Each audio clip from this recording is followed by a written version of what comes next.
दूर गांव में मोहन नाम का एक गरीब किसान रहता था जो कर्ज और संघर्षों से घिरा हुआ था। मोहन की जिंदगी हर दिन और कठिन होती जा रही थी। उसका हर प्रयास विफल हो रहा था। खेतों में मेहनत करने के बावजूद फसलें बर्बाद हो रही थीं। वह दिन रात इस चिंता में डूबा रहता कि वह अपने परिवार को कैसे संभाल पाएगा। उसकी पत्नी सीता उसकी इस तकलीफ को देखकर भी कुछ नहीं कर पा रही थी, लेकिन वह कभी मोहन को हिम्मत हारने नहीं देती थी। सीता, अब और नहीं सहा जाता। ये कर्ज, ये बर्बादी हर दिन मेरा आत्मसम्मान तोड़ रही है। मैं तुम्हारे लिए और कुछ नहीं कर पा रहा। मोहन, तुम हार कैसे मान सकते हो? हम दोनों ने कसम खाई थी कि हर मुश्किल का सामना साथ करेंगे। मैं तुम्हारे साथ हूँ और हमेशा रहूंगी। तुम अकेले नहीं हो। मोहन की आंखों में आंसू थे, लेकिन सीता के शब्दों ने उसे थोड़ी राहत दी। फिर भी उसके दिल में एक गहरा खालीपन था जो उसे अंदर से खोखला कर रहा था।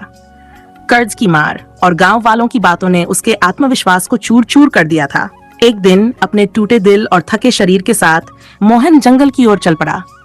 उसे लगा शायद जंगल से लकड़ी काटकर कुछ पैसा कमा लेगा, लेकिन वह अपने अंदर हो रहे बेचैनी और दर्द को भी जंगल की गहरी खामोशी में छुपाने की कोशिश कर रहा था।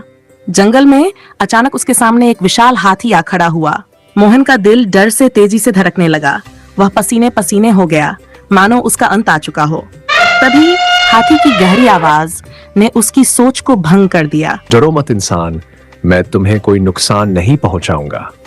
मोहन को समझ नहीं आया कि क्या ये सच में हो रहा है। उसने अपनी आंखें मली और फिर से हाथी को देखा। ये कैसे संभव था कि एक हाथी इंसानों की तरह बोल रहा था? तुम कैसे बोल सकते हो? क्या ये कोई जादू है? हाथी तो नहीं बोलते। और तुम्हारी आंखों में इतना दर्द क्यों है? हाथी की आंखों में गहरी उदासी और पीड़ा झलक रही थी। वह सिर्फ एक जीव नहीं था, वह एक श्रापित आत्मा थी जो वर्षों से दर्द झेल रही थी। रामू ने धीरे धीरे अपनी कहानी सुनानी शुरू की। उसकी आवाज में इतना दर्द था कि मोहन की आंखें नम हो गई। रामू ने बताया कि कैसे उसने गलती से जंगल के संत की समाधि को तोड़ दिया था, बिना ये जाने कि वह क्या कर रहा है। संत ने गुस्से में उसे श्राप दे दिया, जिससे उसकी जिंदगी बदल गई। तुमने मेरी समाधि को अपवित्र किया है और इसलिए तुम जीवन भर अकेले रहोगे। तुम्हें इंसानों की तरह बोलने की शक्ति दी जाएगी ताकि तुम सच्ची दोस्ती खोज सको। लेकिन जब तक तुम्हें एक सच्चा मित्र नहीं मिलेगा, यह श्राप समाप्त नहीं होगा। रामू की आंखों में आंसू थे।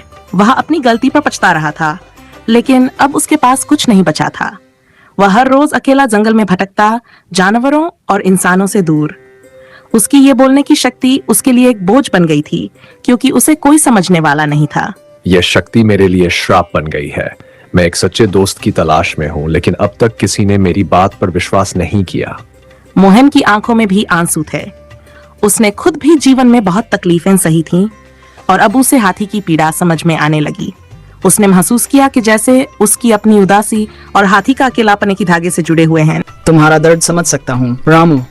मैं भी अपने कर्ज और मुश्किलों के जाल में फंसा हुआ हूँ, लेकिन शायद हमारी ये दोस्ती हमें इस दुख से बाहर निकाल सके। मैं तुम्हारा दोस्त बनना चाहता हूँ। हाथी ने पहली बार किसी की आंखों में सच्ची सहानुभूति देखी। वह मोहन की ओर बढ़ा और अपनी सूंड से उसके कंधे को हल्के से छुआ। यह छुअन उनके बीच के गहरे बंधन की शुरुआत थी। धन्यवाद मोहन, मुझे लगता है कि अब मेरी तलाश खत्म हो गई है। मोहन और हाथी की दोस्ती दिन ब दिन गहरी होती चली गई। हाथी ने अपने विशाल शरीर और बुद्धिमानी से मोहन के खेतों की देखभाल करनी शुरू कर दी। जहां पहले फसलें बर्बाद हो रही थीं, वहां अब हरियाली छा गई थी। मोहन की मेहनत और हाथी की मदद से उसकी जिंदगी धीरे धीरे संवरने लगी। मोहन, यह हाथी हमारी जिंदगी का वरदान है। वह न सिर्फ तुम्हारी मदद कर रहा है, बल्कि हमारे जीवन में उम्मीद भी लौटा रहा है। मोहन अब महसूस कर रहा था कि उसकी और हाथी की दोस्ती सिर्फ एक साधारण रिश्ता नहीं थी।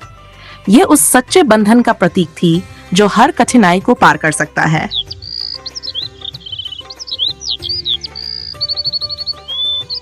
जब राजा को मोहन और हाथी की दोस्ती के बारे में पता चला, तो उसने मोहन को अपने दरबार में बुलाया।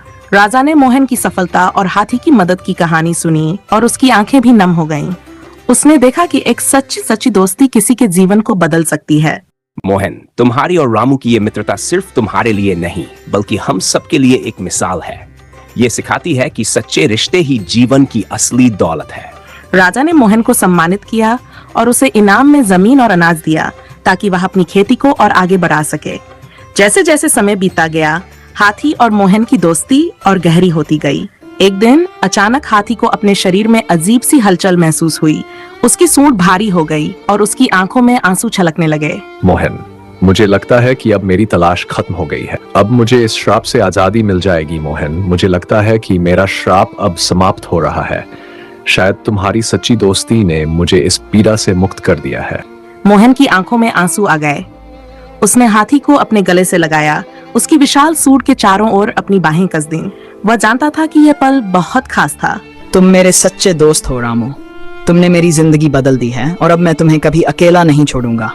और उसी क्षण हाथी का श्राप टूट गया। वह इंसानों की तरह बोलना बंद कर दिया, लेकिन उसकी और मोहन की दोस्ती हमेशा के लिए अमर हो गई। हाथी अब जंगल में एक खुशहाल और स्वतंत्र जीवन जीने लगा और मोहन की जिंदगी भी पहले से कहीं अधिक खुशहाल हो गई।